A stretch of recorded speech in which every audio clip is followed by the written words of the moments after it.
অনেকদিন থেকেই ইচ্ছা ছিল একটু মায়াপুর যাওয়ার, মানে কোনো প্ল্যানিং ছাড়াই আমরা হুট করে মায়াপুর চলে যাই। তো আগের দিন ডিসিশন নিয়ে যেহেতু সেকেন্ড দিনই বেরিয়ে যায়, তো আমি সেরকম কেনাকাটা কিচ্ছু করতে পারিনি।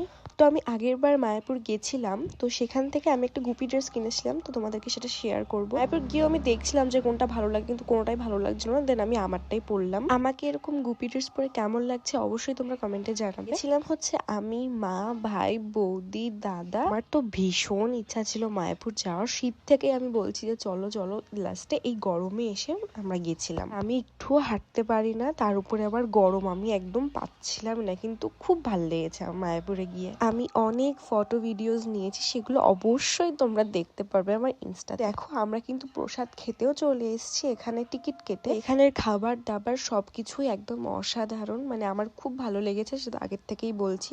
তো দেখতেই পারছো আমরা বাড়ি চলে আসি যাচ্ছে অনেক আগে, ঠিক আছে, কিন্তু অনেকটা ঘোরার কথা ছিল, কিন্তু আমি আর পারছিলাম না, সেই জন্য হচ্ছে 4টে কি 4:30টার সময় আমরা বেরিয়ে গেছি, আর বাড়ি অনেক তাড়াতাড়ি চলে এসেছিলাম। তো গাইস, আমার ভিডিওগুলো তোমাদের কেমন লাগে অবশ্যই কমেন্টে জানাবে। বাই বাই, আবার দেখা হবে অন্য ভিডিওর সাথে।